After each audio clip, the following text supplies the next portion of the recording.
I always say I work for the fans. So I always take questions from you guys, ideas from you all, and I put that into my interviews with these players every week.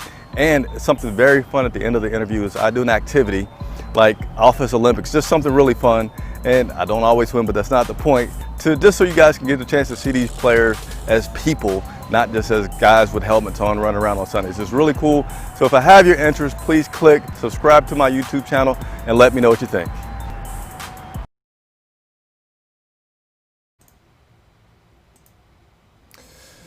What's going on? I'm in a good mood, really good mood. But let me get through my intro. Chris Jenkins, credentialed member of the media for Charlotte Vibe, covering the Carolina Panthers for today, Monday, December 21st. Big news came out this morning. Carolina Panthers have released general manager Marty Hurney of his duties. And man, it seems like you're getting old when you remember a guy coming in for the first time, going away for several years, and then you remember his comeback speech, just like it was yesterday, where he talked about being so thankful for coming back and the lessons that he learned while he was gone. Well, you know, Marty Hurney, there is a new man in town called David Tepper, and this guy loves his technology to run a business. So that is the big reason for everybody that just wants a shortcut to what's going on. That's the big reason why Marty Hurney is gone. David Tepper loves technology to make decisions, analytics, numbers, evaluation, statistics. Probability, all this. I love math, so I won't get too excited about it with you guys. But that's what David Tepper wants as a part of his business operations.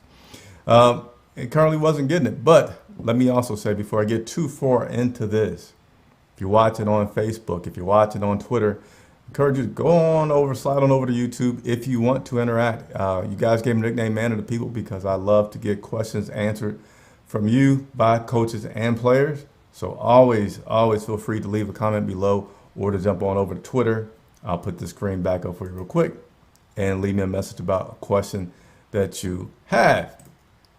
Also, before we get too far into this today, I got to tell you some unfortunate news. I believe Hall of Famer. I didn't look that up before I got on, so I'm sorry if I'm not correct exactly with that fact, but no doubt great player for the Carolina Panthers, Kevin Green, passed away today. And just wanted to report that for those who have not heard. Again, Kevin Green passed away today, former player, defensive star for the Carolina Panthers. On to our headline today.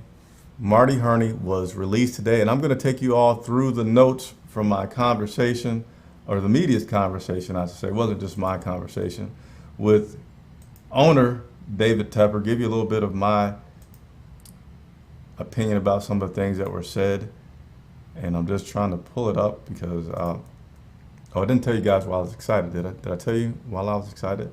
As I try to find my notes. I'm excited because tomorrow I go home. I love going home for the holidays, go each and every year. For those who may remember, my son went into the Marines, so he's not been able to go. And then I became a grandparent, so he's not going. But I did recently get married, have a new son that's added to the family, and we all will be flying home tomorrow. And I'm excited about that. But don't worry. Coverage of your Carolina Panthers will continue. Just may notice that I'm in a hotel room. All right, so let's go ahead and get into these notes. And again, hey, feel free. This is an interactive show here. You guys don't just have to listen to me ramble. You can type your comments. Hey, super chats are always extremely welcome because we are the only independent media that covers the Carolina Panthers like we do. So your donations or contributions really help us to continue to do that. So this Marty Hurney thing, was it something that David Tepper's been really wanting to do? Was it something that David Tepper felt like after another loss couldn't do? I'm going to go over all of that, okay? So I'm looking at my notes and I said, I don't think Matt. So here's my taking all the calls from David Tepper and just making it something that's easy to understand. David Tepper, when he got into this job, he knew that there were some things that he didn't know. But one thing that I can say that I get from talking with David Tepper several times is that he doesn't really feel like he needs to master knowing any one thing. He feels like anything can be mastered with a process and very good information to make decisions as a business. So whether it's a laundromat, whether it's a hedge fund, whether it's a football team, he believes, and I feel like he believes with very good merit, that processes and good information to make decisions in any business is just of the utmost importance. And he likes to get that information with data, lots of data. So when he came on board, he wasn't quick to turn around things. He's like, there's a lot of stuff that I don't know, so why come in here and just change all this stuff? I don't know anything other than I want this to be successful. So after a year, you saw the release of Ron Rivera. Now, why did he not clean house and get rid of Marty Hurney at that time? Well, he's still smart. So he's like, this Marty Hurney guy, we may have some different approaches to the way that we want to run things, but for now, this guy can give me some good information. He needs to stay in place because I don't have anything good to replace him with, and I need to also learn a little bit from Marty Hurney because he has some good information. He's an older guy. He's been around the block. He's well respected in the league, so he kept him on board. And then as things started to progress, and they started to learn about being operating in the NFL, he got his new head coach. Things started to, I would say, grow a little bit, and that Tepper wanted to see more data used in decisions. Okay, so what does that look like? So here's an example that Tepper gave to us today, which I appreciate because he does use the word analytics a lot and assumes that we all know what he's talking about. So here's an example. You go to scout a guy. You like his arm, you like his quickness, you like his strength, you like something about him. And you make your evaluation about that person as a player and what they could do and what positions that they could play, et cetera, et cetera, et cetera. But, data is so abundantly available today for so many other things than they weren't in the past. So what you have the ability to do with data now is say, all right, I like this Chris Jenkins guy. He's fast, he's cool. But you know what? Pull up me the stats on how often does Chris have success on 3rd down and 5 or greater? How much success does Chris have when it's raining outside? How much, like all these different scenarios that, Tepper hates the word old school, but I'm going to use it because I'm not Tepper and I can. Old school, you don't have that information. You don't know the statistics and information that you have available today. Players wear trackers to give you an idea of when they're getting tired or what their heart rate is, blah, blah, blah, blah. Well, you can use that information. Tepper would like that information to use to say, hey, Chris's heart rate is high in the first quarter, but he's able to sustain that all the way through. That's a guy that, whatever, you can play a whole lot in the game. And this other guy, though he's great, his motor gets burned out and he needs to come out for 2 or 3 minutes, a couple more plays more than the other guy. So I'm going to use that in my personnel hiring decision. So hopefully it didn't bore you guys too much with that. I feel like I'm really animated today with the hands. So sorry about that. So that's something that Tepper wanted to see or wants to see continue to evolve. And then what about the question I brought up earlier? Was this something that was triggered by the loss? So going back to what I said earlier, Tepper knew that something like this was pretty much inevitable, not in a negative way, but just in the sense of him getting the information from Hurney and just wanting to ultimately go with the guy that again, uses more state-of-the-art as well as old school, and I know Tepper hates it, I almost cringe at saying that, but uses state-of-the-art information along with normal hunches and visual observations that you can make with the guy. So this wasn't like a tipping point, the loss against Green Bay, but it was just a good opportunity. A lot of times in the NFL, owners and executives will try to do things for a time and purpose for, number one, for them to put themselves in a good position to get new talent or new general managers. And they'll also say give the person that's going out an opportunity to be available to teams for hire so that they can continue their career, and just felt like it was more of a timing thing, not so much that game that made it happen. And what about Teddy Bridgewater? You know, Tepper did fill some questions outside of just Marty Hurney. What do you think about Teddy Bridgewater as your quarterback of the future? He basically said this: if you're trying to win, and the object of the game is to win Super Bowls, not just to win a game, not just to win a division, but it's to win a Super Bowl. You know, in the NFL, that a big key in that is having a great quarterback, a quarterback that can get you there. And so, until you get that quarterback that is winning Super Bowls and that has proven themselves as a bona fide franchise quarterback, then you always look to improve that position, because that is the most important position. So whether that's Teddy Bridgewater, whether that's PJ Walker, whether that's Will Greer, they're in search constantly of that person and evaluating if they have that person on the roster. So that should give you some idea on what you think about, Tepper thinks about Teddy Bridgewater. It's not so much a slight on Teddy as much as it's like Tepper. It's like, I want to win and I want to evaluate. Nobody's safe. We're going to continue to get the best people and the best opportunities to succeed. He also mentioned the secondary as a position that he feels needs to be looked at. He says there's some positions that he feels that the team certainly needs to be taken advantage of in these first couple of rounds in the draft I was going to say next season, next year, the end of this season, and working that draft. So I'm going to pause for a second because I see some questions coming in. Chris Johnson, always appreciate you tuning in. Terrence Tate watching, I appreciate you, Terrence. Tyler Stiles watching, I appreciate you. Felix Graham as well. How much did Hurney have to do with drafting Burns, Chin, and signing of Robbie Anderson and David? Was that mostly rules? So, no. All of that is mostly Marty Hurney. You know, Marty Hurney's in charge of basically getting the personnel and getting them in there.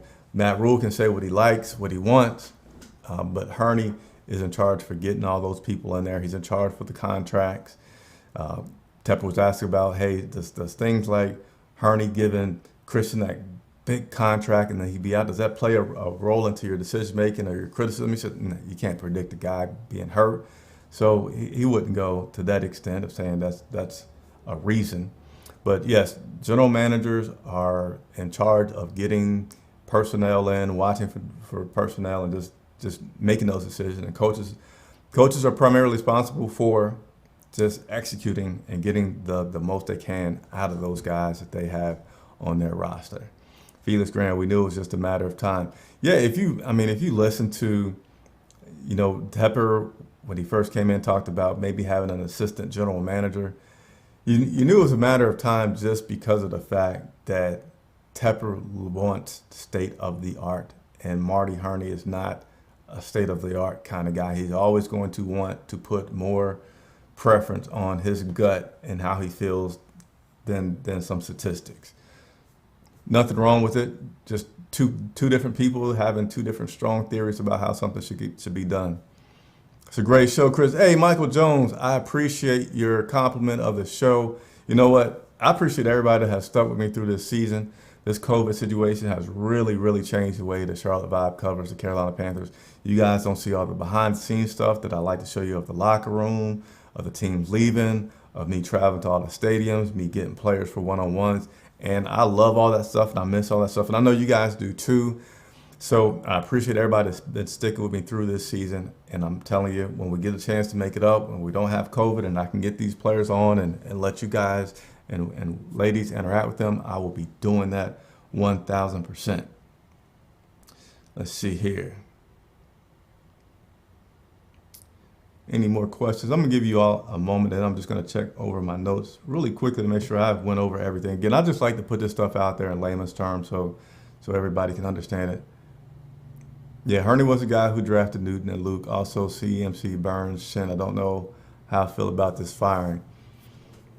Yeah, I in terms of how I feel, I like, for the most part, just bring you all the information and let you decide on how you feel, give you the facts. I don't like to steer people in directions, but what I do see in this is really just Tepper wants things, certain information used to make decisions that Hurney just wasn't too key on putting in part of his assessment. And I can't speak to the detail of what extent, but I would say enough to where they say, okay, at this point, we got all that we can get out of you. You've taught us well. We're not winning. We know we want to get a new guy in here because now we learned a lot from you, and now we want to bring in that new guy that uses data and make more decisions with the data in mind as well.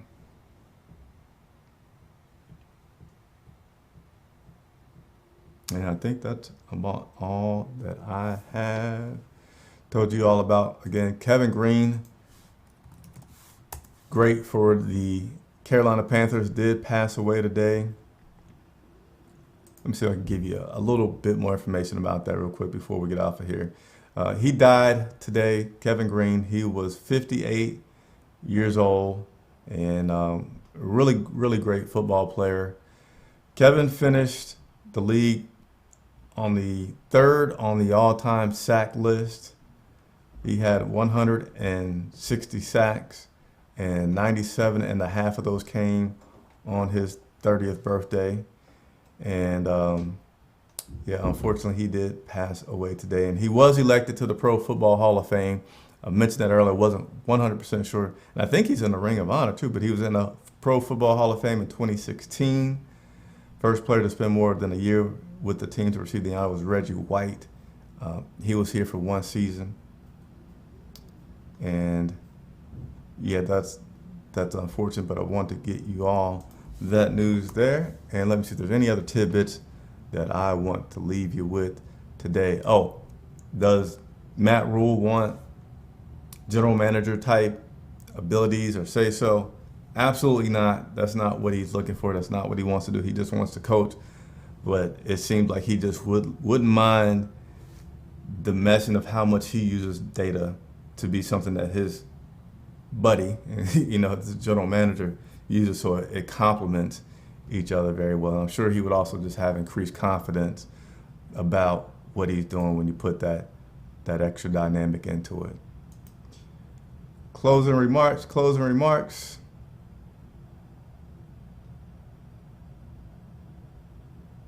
Oh, wow. Breaking news, kind of, sort of. I like this guy a lot. James Bradbury. You know what? I'm going to send him a text. I don't know why I'm telling you guys that. I guess I'm thinking out loud. But big congratulations. I want to say big congratulations to former Carolina Panthers, James Bradbury, who has made the Pro Bowl as a New York Giant. He never made it here in Carolina, but he certainly has had a great season up there in New York.